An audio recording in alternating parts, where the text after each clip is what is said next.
Praise the lord. హల్లెలూయా. దేవునికి స్తోత్రము.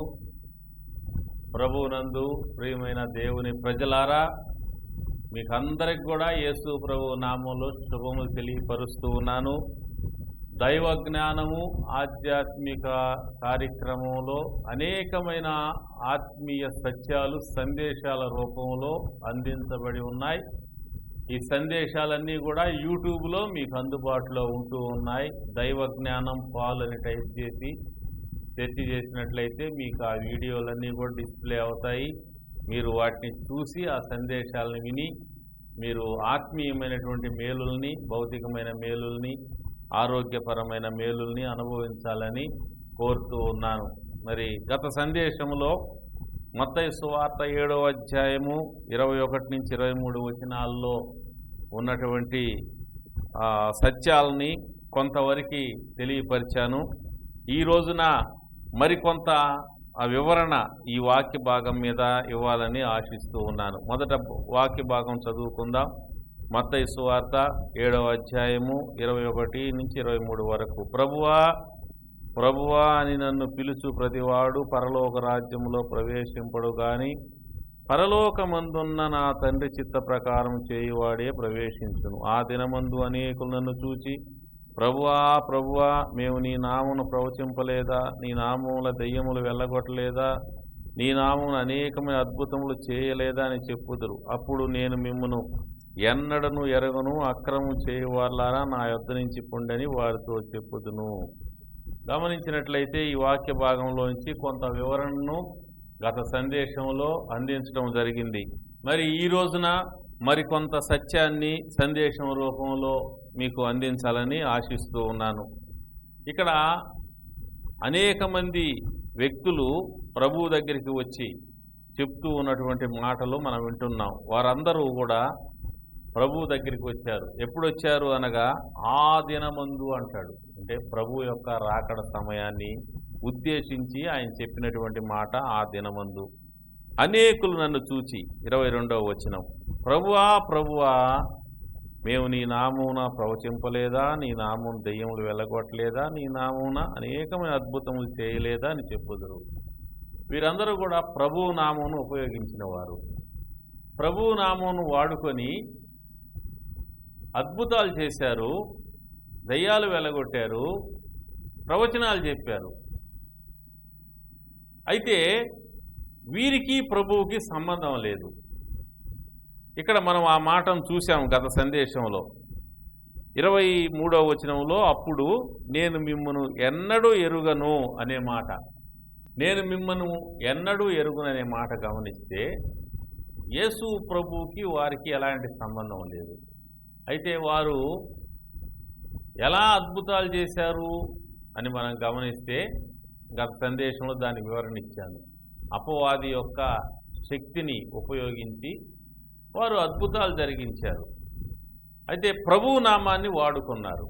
యేసు ప్రభువు చెప్పాడు, అనేకులు నా పేరిట వచ్చి పలువురిని మోసపరిచెదురని మత్తయి సువార్త 24వ అధ్యాయం చెప్పి ఉన్నాడు.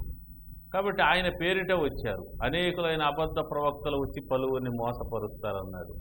అబద్ధ క్రీస్తులు, అబద్ధ ప్రవక్తలు వచ్చి సాధ్యమైతే ఏర్పరచబడిన వారిని మోసపరచుటకై గొప్ప సూచక్రియలు, మహత్కార్యాలు జరిగిస్తారని మత్తయి 24:24లో ప్రభువు చెప్పి ఉన్నాడు. వీళ్ళ టార్గెట్ ఏంటంటే ఏర్పరచబడిన వారిని మోసం చేయటం. అది అంటే క్రైస్తవులను, విశ్వాసులను, రక్షణ పొందిన వారిని, దేవుడు ఎన్నుకున్న వారిని మోసగించి దేవుడి నుంచి పక్కకు లాగాలనేటువంటిది ఇక్కడ వీళ్ళ టార్గెట్ అయి ఉంటూ ఉన్నది.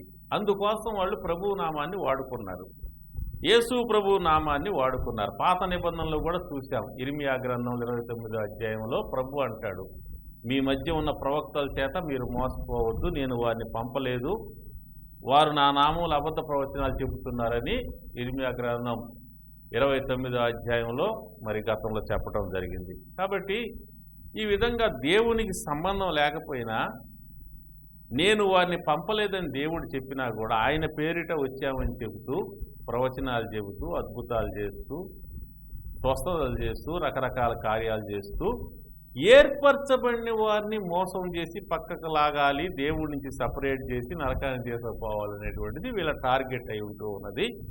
అందుకనే వీరిని ఉద్దేశించి ప్రభువు నేను మిమ్మల్ని ఎన్నడూ ఎరుగను, అక్రమం చేయవాల నా యొద్ద నుంచి పోండి అనే మాట అనటం జరిగింది. గత సందేశంలో ఈ విషయాన్ని అంతా కూడా చెప్పాను. చూడండి వారు ఉంటే చూడండి, మేలు పొందండి. ఈ రోజున ఇదే వాక్య భాగంలో మరికొంత సత్యాన్ని మీకు తెలియజేయాలని నేను ఆశిస్తూ ఉన్నాను. ఇక్కడ గమనించినట్లయితే యేసు ప్రభు 2 పదాలు ఇక్కడ వాడాడు. ఒకటి 23వ వచనంలో నేను మిమ్మును ఎన్నడూ ఎరుగను, ఒకటో మాట. రెండవది ఏంటంటే అక్రమం చేయువార్లారా, 2 పదాలు అక్కడ మనం చూస్తాం. ఒకటి నేను మిమ్మును ఎన్నడూ ఎరుగను, ఇది ఒక గుంపు గురించి చెప్పినటువంటిది. రెండవది అక్రమం చేయువార్లారా, ఇది ఒక గుంపు గురించి చెప్పినటువంటిది. యేసు ప్రభు మాటల్ని మనం పరిశీలన చేస్తే అందులో 2 రకాలైనటువంటి అర్థాలు ఉంటూ ఉన్నాయి. నేను మిమ్మల్ని ఎన్నడూ ఎరుగుననే మాట ఎవరిని ఉద్దేశించి చెప్పాడు అంటే ఈ అబద్ధ ప్రవక్తలు 15వ వచనంలో ఉన్నారు కదా, అబద్ధ ప్రవక్తల గురించి జాగ్రత్త పడండి, వారు గొర్రె చర్మం వేసుకొని మీ వద్దకు వత్తురు కానీ లోపల వారు క్రూరమైన తోడేళ్ళు. అబద్ధ ప్రవక్తల గురించి అంటున్నాడు. మీకు నాకు సంబంధం లేదు, మీరెవరో నాకు తెలియదు, నేను మిమ్మల్ని ఎన్నడూ ఎరుగను, నా యొద్ద నుంచి వెళ్ళిపోండి అనేటువంటి మాట వారిని ఉద్దేశించి అన్నాడు. అయితే ఇక్కడ 2వ పదం ఉంది, అదేంటంటే అక్రమం చేయువార్లారా నా యొద్ద నుంచి పొండి అని చెప్పుదును. ఈ అక్రమం చేయువారు ఎవరు అని గమనిస్తే ఇది చాలా ఆశ్చర్యకరమైనటువంటి విషయంగా ఉన్నది. వీళ్ళు యేసు ప్రభువు నమ్మినవారు. ఆశ్చర్యంగా ఉంటుంది. యేసు ప్రభువు నమ్మినటువంటి వారు ఎలాగా దేవుని నుంచి సపరేట్ చేయబడతారు అని మనం కానీ పరిశీలన చేసినట్లయితే వీళ్ళు యేసు ప్రభువు నమ్మారు. యేసు ప్రభువు నిజమైన దేవుడని తెలుసు, చనిపోయి తిరిగి లేచాడని తెలుసు, పరలోకం వెళ్ళాడని తెలుసు, పరలోకం ఉంది నరకం ఉందని తెలుసు. అన్నీ కూడా పర్ఫెక్ట్గా తెలిసిన వారు, జ్ఞానం కలిగినటువంటి వారు, మరియు నమ్మిక కలిగి ఉన్నారు. యేసు ప్రభు నిజమైన దేవుడని, చనిపోయి తిరిగి లేచాడని, పరలోకం నరకం ఉన్నాయని నమ్మకం కలిగి ఉన్నారు వీళ్ళు. అందువల్ల వారు అద్భుతాలు చేస్తున్నారు, ప్రవచనాలు చెప్తూ ఉన్నారు, దయ్యాలను వెలుగొడుతూ ఉన్నారు యేసు ప్రభు నామంలో. గమనించారా? ఇది 2వ గుంపు. అయితే వీళ్ళలో ఉన్నటువంటిది ఏంటంటే వీరు పై రూపం మారింది, పైకి క్రైస్తవుల వలె ఉన్నారు కానీ వీరి లోపల అంతరంగం మారలేదు. అంటే వీరు యేసు ప్రభు నమ్మారు కానీ వీరు మారు మనసు పొందిన వారు కాదు. ఇది మనం గమనించాల్సిన విషయం. వీరి పాపాల విషయమై వీరు పశ్చాత్తాపడి వారి పాపాలు విడిచిపెట్టి మారు మనసు పొంది దేవునితో కనెక్ట్ అయి జీవించిన వారు కాదు వీళ్ళు. దేవుని నుంచి వేరైనటువంటి ప్రజలుగా ఉంటూ ఉన్నారు, కానీ వారు దేవునితో ఉన్నామని భావిస్తూ ఉన్నారు. ప్రభువా ప్రభువా అంటున్నారు. అందుకని యేసయ్య అన్నాడు ఈ యొక్క 21వ వచనంలో, ప్రభువా ప్రభువా నన్ను పిలుచు ప్రతివాడు పరలోక రాజ్యంలో ప్రవేశింపడు గాని పరలోకమందున్న నా తండ్రి చిత్త ప్రకారం చేయువాడే ప్రవేశించును. పరలోకమందున్న తండ్రి చిత్త ప్రకారం చేయువాడే ప్రవేశించును. వీళ్ళకి ప్రవేశాన్ని నిరాకరిస్తున్నాడు యేసు ప్రభు. ఎందుకు నిరాకరిస్తున్నాడు? వీళ్ళు తండ్రి చిత్త ప్రకారం చేయటంలా. గమనించండి, ఏంటి తండ్రి చిత్తం అని మనం చూసినట్లయితే తెస్సలోనిక మొదటి పత్రిక 4వ అధ్యాయము 7వ వచనంలో దేవుని యొక్క ఉద్దేశం మనకు వెల్లడి చేయబడింది. పరిశుద్ధులగుటకే దేవుడు మనల్ని పిలిచిన గాని అపవిత్రులుగా ఉండుటకు పిలువలేదు. గమనించండి, దేవుని చిత్తం ఏంటి? పరిశుద్ధులుగా ఉండుట. యేసు ప్రభు మన కొరకు సిలువలో బలియాగం చేశాడు, రక్తాన్ని ధారపోశాడు, ప్రాణాన్ని పెట్టాడు, తిరిగి లేచాడు, పరలోకం వెళ్ళాడు, మనల్ని పిలిచాడు. ఎందుకు పిలిచాడు? యేసు ప్రభువుని నమ్ముకొని ప్రార్థన చేసుకోవటానికి మాత్రమే కాదు, పరిశుద్ధులగుటకే దేవుడు మనల్ని పిలిచాడు. ఆ మాట మరోసారి చూద్దాం. 7వ వచనం, పరిశుద్ధులగుటకే దేవుడు మనల్ని పిలిచిన గాని అపవిత్రులుగా ఉండుటకు పిలవలేదు. వీళ్ళు యేసు ప్రభువుని నమ్మారు గాని, అద్భుతాలు చేస్తున్నారు గాని, స్వస్థతలు చేస్తున్నారు గాని, దయ్యాలు వెళ్ళగొడుతున్నారు గాని, ప్రవచనాలు చెబుతున్నారు గాని, ప్రార్థనలు చేస్తున్నారు గాని, లోపల ఉన్న పాపాన్ని వదిలిపెట్టడం లేదు. పాపాన్ని లోపల పెట్టుకొని, అపవిత్రతను అక్రమాన్ని లోపల పెట్టుకొని పైకి ప్రార్థనలు చేస్తున్నారు. లోపల అపవిత్రత, అక్రమం అనేది, అవినీతి అనేటువంటిది, దుర్మార్గత్వం అనేటువంటిది లోపల దాచిపెట్టుకొని గంటల గంటల ప్రార్థన చేస్తున్నారు, ఆరాధన చేస్తున్నారు, పాటలు పాడుతూ ఉన్నారు, కార్యక్రమాలు జరిగిస్తూ ఉన్నారు, ప్రవచనాలు చెప్తూ ఉన్నారు, ప్రసంగాలు చేస్తూ ఉన్నారు, అద్భుతాలు చేస్తున్నారు, దెయ్యాలు వెలుగు. ప్రమాదకరమైనటువంటి భక్తి ఇది. గమనించండి. యేసు ప్రభువుని తెలిసిన వాళ్లే కానీ వీళ్ళ అంతరంగంలో యేసు ప్రభువుకు చోటు లేదు, అపవిత్రతకు చోటు ఉన్నది. అపోస్తలుడైన పౌలు గారి ద్వారా దేవుడు దెస్సలోని సంఘాన్ని రాయించిన ఈ యొక్క లేఖలో అద్భుతమైన వాస్తవాలు దేవుడు రాయించాడు. ఒకసారి మనము ఈ యొక్క దెస్సలోని పత్రిక 4వ అధ్యాయం 3వ వచనాన్ని గమనిస్తే, మీరు పరిశుద్ధులగుటయే అనగా మీరు జారత్వం దూరంగా ఉండుటయే దేవుని చిత్తం అన్నాడు. పరిశుద్ధులగుటయే దేవుని చిత్తం. పాపములకు దూరంగా ఉండటమే దేవుని చిత్తం. ప్రభువా ప్రభువా అని పిలుచు ప్రతివాడు పరలోకంలో ప్రవేశింపడు గాని పరలోకము నా తండ్రి చిత్త ప్రకారం చేయువాడే పరలోకంలో ఏమిటి తండ్రి చిత్తము?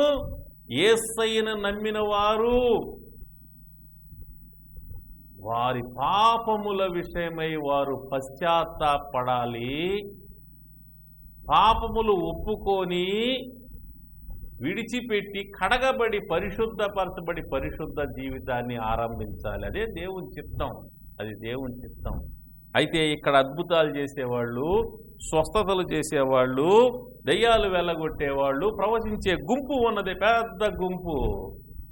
వీళ్ళు ఎలాంటి వారు అంటే వీళ్ళ దృష్టి అంతా కూడా ఈ ప్రవచనాల మీద ఉన్నది, అద్భుతాల మీద ఉన్నది, దయ్యాలు వెళ్ళగొట్టం మీద ఉన్నది. కానీ వారి అంతరంగాన్ని వారు చూసుకోవటం లేదు. అంతరంగంలో పాపం అట్నే పెట్టుకొని సేవ చేస్తూ ఉన్నారు. గమనించారా? ఇది ప్రమాదకరమైన పరిస్థితి. మారు మనసు లేనటువంటి సేవకులుగా, మారు మనసు లేని క్రైస్తవులుగా, కేవలం విశ్వాసము మాత్రమే, జ్ఞానము మాత్రమే ఉంది కానీ మార్పు లేదు. రాజకీయాలు ఉన్నాయి, కుట్రలు ఉన్నాయి, కుతంత్రాలు ఉన్నాయి, హత్యలు ఉన్నాయి, త్రాగుడు ఉన్నది, అవినీతి ఉన్నది, మరి అసూయ ఉన్నది, ద్వేషం ఉన్నది, పగ ఉన్నది, మోసం ఉన్నది,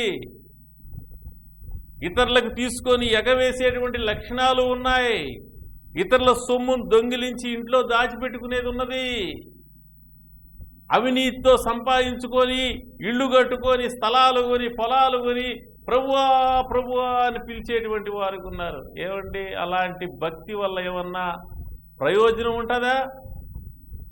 ఆ మధ్య చాలా మంది చేత డబ్బు కట్టించుకున్నారు, డబ్బు అంతా దాచిపెట్టేసుకున్నారు.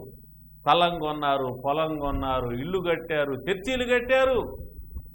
వాటిలో కూర్చొని ప్రార్థన చేస్తూ ఉంటే అవే చెప్తాయి, ఒరే బాబు ఇది అవినీతి సొమ్ము నాయన, ఇది నీ సొమ్ము కాదు, నువ్వు అక్రమంగా మోసం చేశావు, అక్రమం చేసి సంపాదించావు, అక్రమం చేయవాడు నువ్వన్నీ, నీ స్థలమే నీతో మాట్లాడుతుంది, నీ పొలమే నీతో మాట్లాడుతుంది, నువ్వు గట్టిన ఇల్లే మాట్లాడుతుంది, నువ్వు గట్టిన చర్చియే మాట్లాడుతుంది. ఏమి ప్రార్థన చేస్తావు దాంట్లో కూర్చొని, ఏమి జీవిస్తావు దాంట్లో కూర్చొని, అదే చెప్తుంది. కాబట్టి ప్రభువుని నమ్మటం కాదు, మారు మనసు పొందటం చాలా కీలకమైన విషయము. తిమోతి పత్రికలో 2వ పత్రికలో ప్రభువుని నమ్మినటువంటి బిడ్డల జీవన విధానం ఎలా ఉండాలనో దేవుడు చక్కగా అందులో రాయించాడు. తిమోతి 2వ పత్రిక 2వ అధ్యాయము 19వ వచనం. అయినను దేవుని యొక్క స్థిరమైన పునాది నిలకడగా ఉన్నది. ప్రభువు తన వారిని ఎరుగున నీవు ప్రభువు నామమును ఒప్పుకుని ప్రతివాడు దుర్నీతి నుండి తొలగిపోవలను అనుదయు దానికి ముద్రగా ఉన్నది. ప్రభువు నామమును ఒప్పుకుని ప్రతివాడు దుర్నీతి నుంచి, పాపాన్ని విడిచిపెట్టి తొలగిపోవాలి. అద్భుతమైన వాక్యం ఇది. పాపముతో సంబంధం లేకుండా జీవించే వ్యక్తిగా తయారు కావాలి. మనమైతే వాస్తవంగా పాపంలో పుట్టాం, పాపంలో పెరిగాం, పాపంలో జీవిస్తూ ఉన్నటువంటి స్థితిలో ఉండినాము. అలాంటి వారిని దేవుడు ప్రేమించి, ఎన్నుకొని, ఆకర్షించి, కృపించి రక్షించాడు. ఆయన కడిగి పరిశుద్ధపరిచి ఆయన బిడ్డలుగా చేసుకున్నాడు. చేసుకున్న తర్వాత మనలో ఇంకనూ కొన్ని లక్షణాలు ఉంటాయి. ఈ శరీరం ఉంది కాబట్టి శరీర లక్షణాలు ఉంటాయి. కొంతమందిలో కోపం ఎక్కువ ఉంటుంది, కొంతమందిలో అసూయ ఎక్కువ ఉంటుంది, కొంతమందిలో కక్ష ఎక్కువ ఉంటుంది, కొంతమందిలో ధనాపేక్ష ఎక్కువ ఉంటుంది, కొంతమందిలో చీటింగ్ ఎక్కువగా ఉంటుంది, మోసం చేయటం ఎక్కువగా ఉంటుంది, కొంతమందిలో సాడీలు చెప్పడం ఎక్కువగా ఉంటుంది, కొంతమందిలో అబద్ధాలు ఆడటం ఎక్కువగా ఉంటుంది, కొంతమంది దుర్వ్యసనాలు ఉన్నటువంటి వారుగా కొంతమంది ఉంటారు. ఇవన్నీ వదిలించుకోవాలండి, ఇవన్నీ వదిలించుకోవాలి ప్రభువుని నమ్మిన తర్వాత. ఎందుకు ఆయన పిలిచాడంట? పరిశుద్ధులగుటకే మనలో పిలిచాడు ఆయన. అందుకని మనలో ఉన్నటువంటి వాటిని అన్ని కడుక్కొని శుభ్రం చేసుకొని హిమము కంటే తెల్లగా మనం మార్పు నిందే స్థితిలోకి మనం రావాలి. ఆయన పవిత్రుడై ఉన్న ప్రకారం తన్ను పవిత్రుడిగా చేసుకున్ను. మొదటి యోహాను 3:3లో రాయబడింది. ఆయన యందు నిరీక్షణ పెట్టుకున్నవాడు ఆయన పవిత్రుడై ఉన్నట్టు తన్ను పవిత్రుడిగా చేసుకుంటాడంట. అంటే తనను తాను కడుక్కొని శుభ్రం చేసుకొని క్లీన్ చేసుకొని పరిశుద్ధపరచబడి దేవుని నివాస స్థలముగా తనను మార్చుకుంటాడు. అది భక్తి అంటే, అది భక్తి అంటే. ఎంతో గొప్ప పాపాత్ముడైనప్పటికి కూడా ప్రభువుని తెలుసుకొని నమ్ముకున్న తర్వాత తన జీవితంలో ఉన్నటువంటి చెడు లక్షణాలను వదిలించుకొని పరిశుద్ధత నుంచి పరిశుద్ధతలోకి, పరిశుద్ధత నుంచి పరిశుద్ధతలోకి ముందుకు సాగిపోయేవాడుగా ఉంటాడు. అతడికి పరలోకంలో స్థానం ఉంటుంది. అలా కాకుండా పాపాన్నంతా లోపల దాచిపెట్టేసుకొని పైకి గంటల గంటల ప్రార్థన చేస్తే ప్రయోజనం లేదు, పాటలు పాడితే ప్రయోజనం లేదు, సంగీత వాయిద్యాలు వాయిస్తే ప్రయోజనం లేదు, సేవ చేస్తే ప్రయోజనం లేదు. దానివల్ల జాన్ వెస్లీ ఇంగ్లాండ్ దేశంలో గొప్ప సేవ చేసినటువంటి దైవజనుడు 17వ శతాబ్దంలో, ఆయన మారు మనసు లేకుండానే పాస్టర్గా, బోధకుడిగా పనిచేశాడు. ఆయన మారు మనసు లేకుండానే చేశాడు. తర్వాత తన తప్పు తాను తెలుసుకొని పశ్చాత్తాపడి తన పాపాలు ఒప్పుకొని పరిశుద్ధపరచబడి గొప్ప పరిశుద్ధుడిగా సేవ చేశాడు. చాలా ఆశ్చర్యకరమైన విషయం. మారు మనసు లేకుండానే సేవ చేసేవాళ్ళు చాలామంది ఉంటారు. వీరందరూ కూడా అద్భుతాలు చేస్తారు. యేసు ప్రభువు నమ్మారు కూడా అద్భుతాలు చేస్తారు, స్వస్థతలు చేస్తారు, దెయ్యాలు వెళ్ళగొడతారు. అయితే గమనించండి, మారు మనసు లేదా లోపల అంతరంగంలో పాపాన్ని కడిగి వేసుకొని శుభ్రం చేసుకోకుండా సేవ చేస్తే ప్రయోజనం లేదు. హృదయాన్ని శుద్ధి చేసుకోకుండా, క్లీన్ చేసుకోకుండా మనలో ఉన్నటువంటి కోపం, కక్ష, ద్వేషం, అసూయ, రకరకాల చెడు లక్షణాలన్నీ కూడా విసర్జించి శుభ్రం చేసుకునేటువంటి కార్యక్రమం మీద దృష్టి పెట్టకుండా, మనల్ని మనం పరిశుద్ధపరుచుకునే కార్యక్రమం మీద దృష్టి పెట్టకుండా దీన్నిటినే పెట్టుకొని పట్టించుకోకుండా వెళ్ళిపోతూ ఉంటే ఒకరోజు ప్రభువు దగ్గర నిలబడితే అక్రమం చేయవాడా గెటౌట్ అంటాడు ఆయన. గమనించండి, క్రైస్తవులైనా సేవకులైనా ఎవరైనా కూడా మనమందరము కూడా మన జీవితాలని పవిత్రపరుచుకునేటువంటి కార్యక్రమం చేపట్టాలి. దేవుని తెలుసుకున్నవాడంట దుర్నీతి నుంచి తొలగిపోవాలంట. ప్రభువు నామమును ఒప్పుకున్నవాడు దుర్నీతి తొలగిపోవాలి. ఇంకొక మాట, అద్భుతమైన మాట, హెబ్రీ పత్రిక 12వ అధ్యాయం 14వ వచనంలో దేవుడు రాయించాడు. ఆ మాట చదువుతాను, గమనించండి. హెబ్రీలకు రాసిన పత్రిక 12వ అధ్యాయము 14వ వచనం. అందరితో సమాధానము పరిశుద్ధత కలిగి ఉండుటకు ప్రయత్నించుడి. పరిశుద్ధత లేకుండా ఎవడు ప్రభువును చూడడు. పరిశుద్ధత లేకుండా ఎవడు ప్రభువును చూడడు. కాబట్టి పరిశుద్ధత చాలా ముఖ్యం. పరిశుద్ధులగుటయే దేవుడు చిత్తమై ఉన్నది. ఇక్కడ ఉన్న ఈ మత్తయి సువార్త 7వ అధ్యాయంలో ఉన్నటువంటి అద్భుతాలు చేసిన వారు, ప్రవచించిన వారు, దెయ్యాలు వెళ్ళగొట్టిన వారు అంతరంగంలో పాపాన్ని అలాగే పెట్టుకొని కార్యక్రమాలు జరిగిస్తూ వచ్చారు. ఇప్పుడు కూడా జరిగించే వాళ్ళు ఉన్నారు కదా. ఇప్పుడు కూడా అంతరంగంలో పాపం అలాగే పెట్టుకొని పైకి సేవ జరిగించే వాళ్ళు ఉన్నారు కదా. వీళ్ళందరికీ ప్రమాదకరమైన స్థితి పొంచి ఉన్నది. గమనించటంలా వాళ్ళు పాపము యేసు ప్రభువుని సిలువుకు అప్పగించింది ఏంటి? మన పాపమే. చాలా ప్రమాదకరమైంది. మనం పాపాన్ని చాలా తేలిగ్గా తీసుకుంటాం, కానీ దేవుడు చాలా సీరియస్గా తీసుకుంటాడు దాన్ని. ఆయన మన కొరకు ప్రాణం పెట్టింది మనం పాపులుగా జీవించడానికి కాదు, పరిశుద్ధులుగా ఉండటానికి. అందుకే ఆయన అన్నాడు, నేను పరిశుద్ధుడై ఉన్న ప్రకారం మీరును పరిశుద్ధులుగా ఉండండి. అద్భుతాలు చేయటం కాదు, దయ్యాలు వెళ్ళగొట్టడం కాదు, ప్రవచనాలు చెప్పటం కాదు. అవి మంచివి, దేవుని కార్యాలు, అవి దేవునికి సంబంధించింది. అవి నీ కాదు. క్యారెక్టర్ నీది, వరాలు దేవుడివి. అద్భుతాలు కానీ, స్వస్థతలు కానీ, ప్రవచనాలు కానీ, దయ్యాలను పారదోలేటువంటి వరాలు ఇవన్నీ దేవుడిచ్చినవి, నీ కాదు, అవి నాయి కాదు. అయితే క్యారెక్టర్ ఉందే, హృదయాంతరంగములో స్వభావము, లక్షణము, వ్యక్తిత్వం అందే, అది నీది.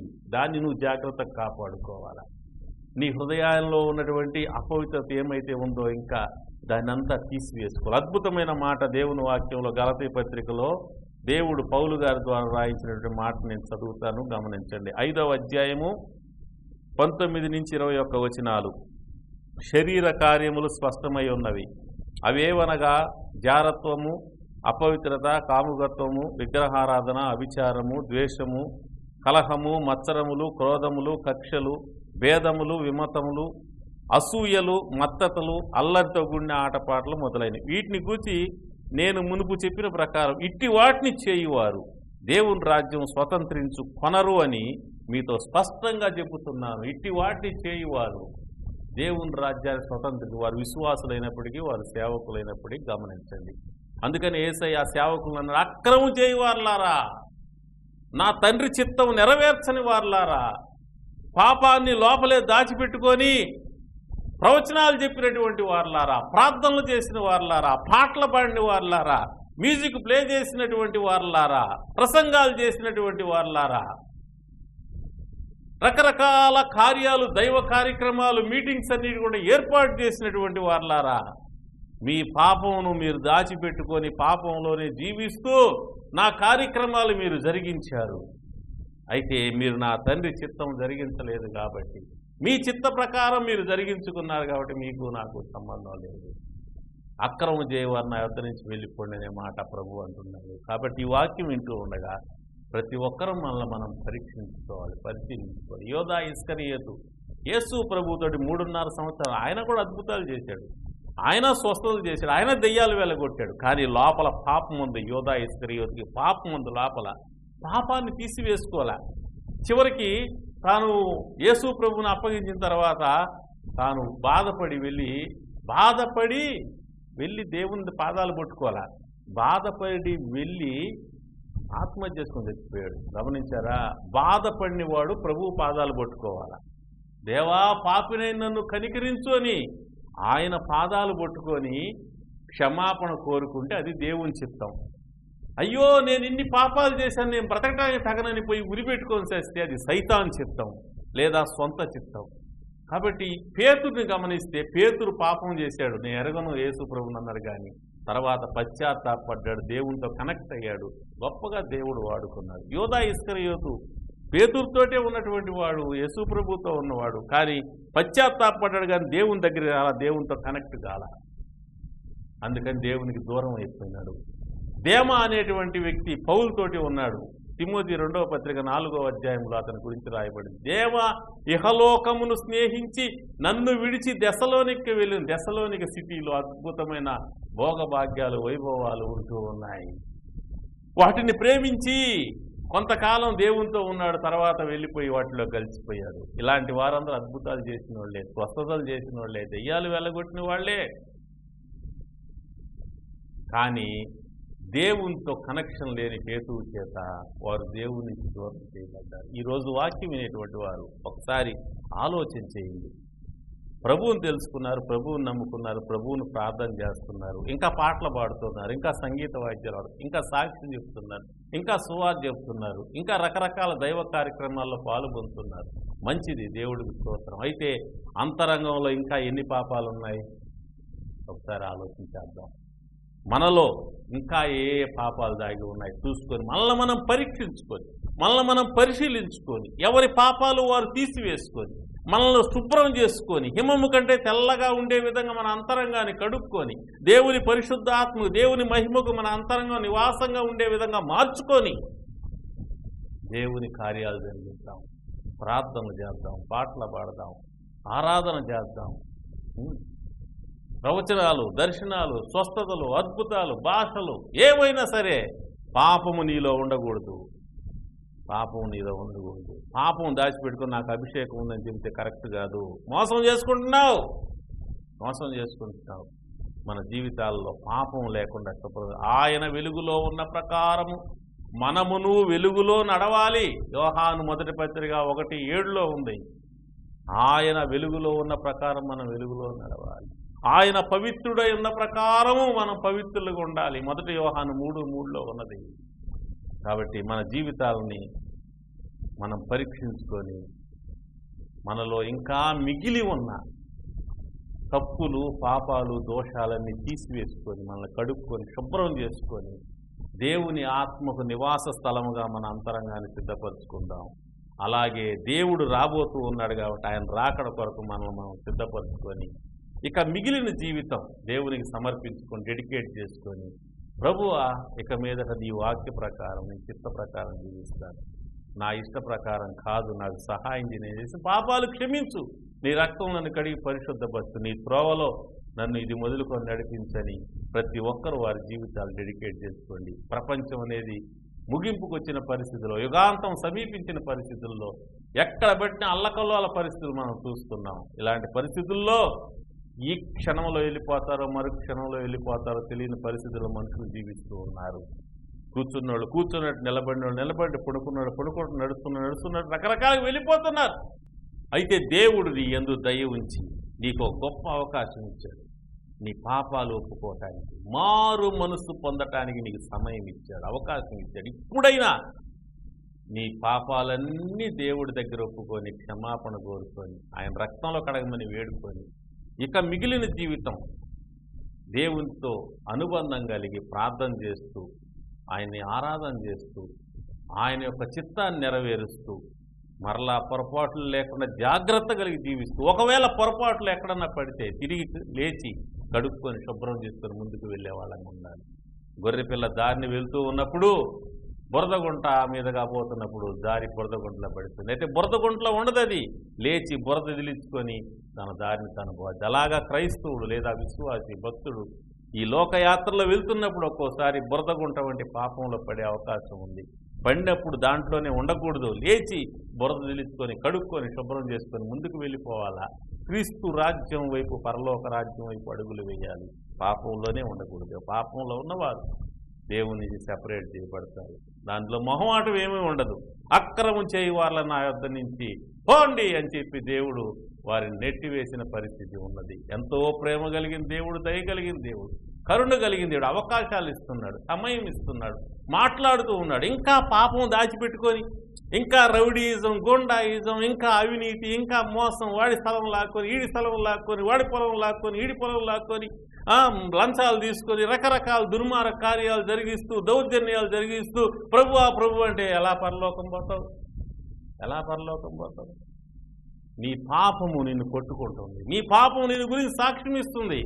యేసు ప్రభు రమ్మన్నా కూడా నువ్వు పోలేవు పరలోకంలోకి, ఆ మహిమలోకి, ఆ తేజస్సులో. కాబట్టి ఇక్కడ ఉండగానే నిన్ను నువ్వు పరీక్షించుకొని నీ పాపాలు ఒప్పుకొని పశ్చాత్తాపడి ప్రభువు రక్తంలో కడగమని ఆయన్ని ప్రాధేయపడి ఆయన రక్తం చే కడగబడి పరిశుద్ధపరచబడి హిమము కంటే తెల్లగా మార్చబడి పరిశుద్ధాత్మతో నింపబడి ఆయన కొరకు సిద్ధపడు. ఆయన వచ్చినప్పుడు ఆయన తీసుకుని అప్పుడు నువ్వు పరలోకంలో బలా నమ్మకమైన మంచి దాసుడా, బలా నమ్మకమైన మంచి దాసురాలని ప్రభువు చేత ప్రశంసించబడి ప్రభు ప్రేమకు పాత్రుడు అవుతాడు. కాబట్టి నీ జీవితాన్ని పరిశుద్ధపరచుకో. పరిశుద్ధులొకటికే దేవుడు పిలిచాడు. ఆయనకి సమర్పించుకో. ఆయన చిత్త ప్రకారం జీవితాన్ని నిర్ణయం చేసుకో. దేవుడు మిమ్మల్ని మీ కుటుంబాలు దీవించునుగాక. ప్రార్థన చేస్తాం. ప్రేమ కలిగిన తండ్రి, ఈ వాక్యం విన్న బిడ్డలందరినీ వారి కుటుంబాలు దీవించండి. రక్షణ లేని వారిని రక్షించండి. రక్షింపబడిన వారిని నాయన బలపరచండి. పడిపోయిన వారిని లేవనెత్తండి. ప్రతి ఒక్కరిని కూడా సంపూర్ణంగా పరిశుద్ధపరచబడుటకు సహాయం చేయండి. ప్రతి బిడ్డ కూడా ఈ వాక్యం వింటుండగా తమ జీవితాలను పరీక్షించుకొని తమలో ఉన్నటువంటి పాపాలన్నింటినీ కూడా నీ దగ్గర ఒప్పుకొని పశ్చాత్తాపడి సిలువ రక్తంలో కడగబడి పరిశుద్ధపరచబడి పరిశుద్ధాత్మ దింపబడి శేష జీవితం మిగిలిన జీవితం నీకు సమర్పించుకొని చిన్నలు పెద్దలు వృద్ధులందరూ తమ జీవితాలు నీకు సమర్పించుకొని నీ కొరకు జీవించడానికి, పవిత్రులుగా జీవించడానికి, ప్రేమ కలిగిన వారిగా జీవించడానికి, క్షమించేవారిగా జీవించడానికి, వినయం కలిగిన వారిగా జీవించడానికి, సమాధాన పడేటువంటి జీవితాలు కలిగి ఉండటానికి, ఆత్మ యొక్క ఫలమును కలిగి సకల సద్లక్షణాలు కలిగి లోకంలో సత్క్రియలు జరిగిస్తూ నీ బిడ్డలుగా ముందుకు పోవడానికి సహాయం చేయమని కోరుకుని మీ హస్తాలకు అప్పగిస్తూ మా ప్రభువు రక్షకుడు జీవాధిపతి యేసుక్రీస్తు దివ్యనామములో స్తుతించి ప్రార్థించి వేడుకుంటున్నాను తండ్రి. ఆమేన్. తండ్రి, కుమార, పరిశుద్ధాత్మ త్రియేక దేవుని దీవెనలు మీకు మీ కుటుంబాలకు సదాకాలం తోడై ఉండుగాక. ఆమేన్.